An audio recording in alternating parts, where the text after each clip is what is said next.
उनका योगदान समाजवादी पार्टी को मजबूत करने के लिए लगातार बना रहा है। और मुझे याद है जब पहली बार उनके साथ सीतापुर में मैंने कार्यक्रम किया था रथ के माध्यम से, उस समय वो चुनाव जीते थे और रथ के कार्यक्रम में लगातार वो रहे थे।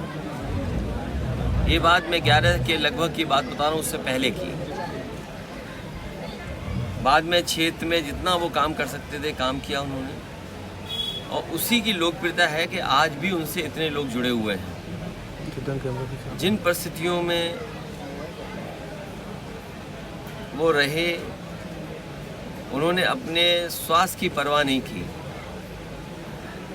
जनता के दुख में शामिल बने रहे, जनता की कैसे सेवा हो, मदद हो, उन्होंने अपने शरीर की परवाह नहीं की। बातचीत में अभी परिवार के लोगों ने बताया कई बार उनके पैरामीटर्स किडनी के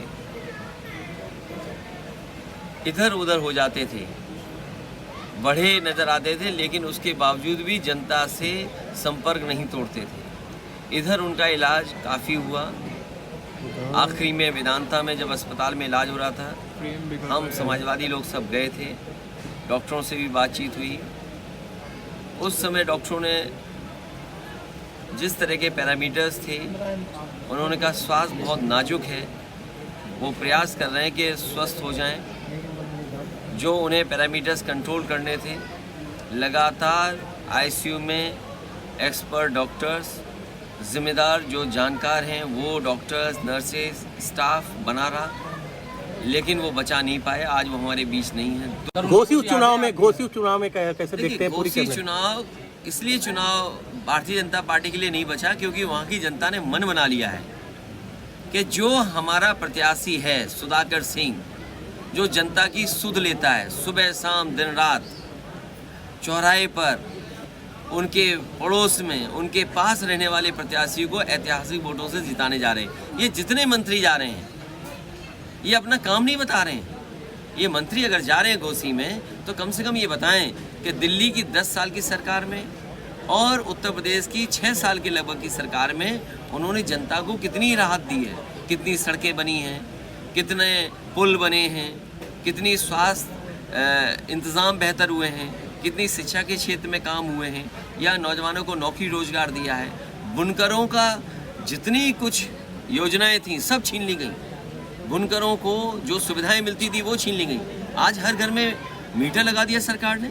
मैंने तो सदन में पूछा कि मुख्यमंत्री जी कम से कम ये बताओ कि आपने कौन सा बिजली का कारखाना बनाया?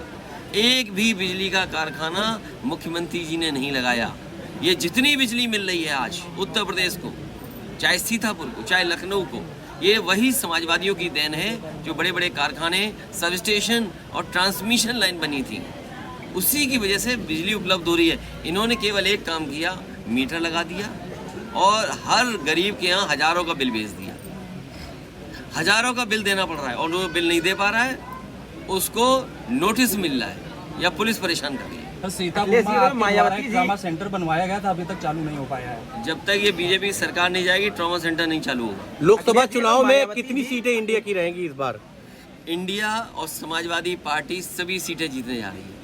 अखिलेश जी, मायावती जी इंडिया में शामिल होती हैं तो उत्तर प्रदेश में आपका सीटों का बंटवारा कैसे? अरे भाई, आज के ज़माने में सब ट्वीट पढ़ लेते हैं। कैसे पत्रकार हो जो ट्वीट नहीं पढ़ा उनका? तुमने कम से कम सुबह अगर आपने ट्वीट पढ़ लिया होता उनका तो शायद ये सवाल आप नहीं पूछते।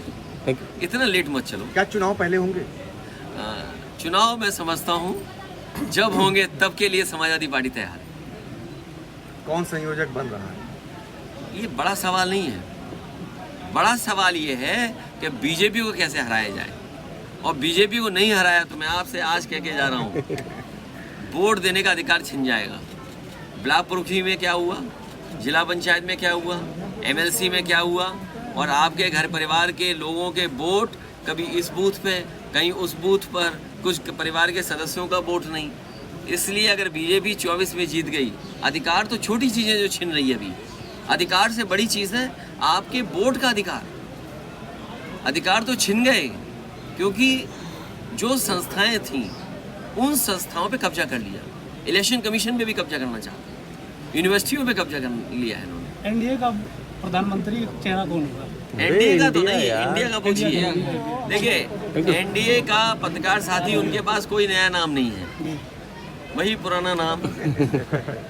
और फिर 10 साल की क्या उपलब्धि है और लखनऊ की क्या उपलब्धि है उनकी, महंगाई उपलब्धि है। और सोचिए कितने महीने, 10 साल में पहली बार रक्षाबंधन आया बीजेपी के लिए। सोचिए 10 साल में पहली बार बीजेपी का रक्षाबंधन आया जिसमें 200 रुपए उन्होंने सिलेंडर के कम किए।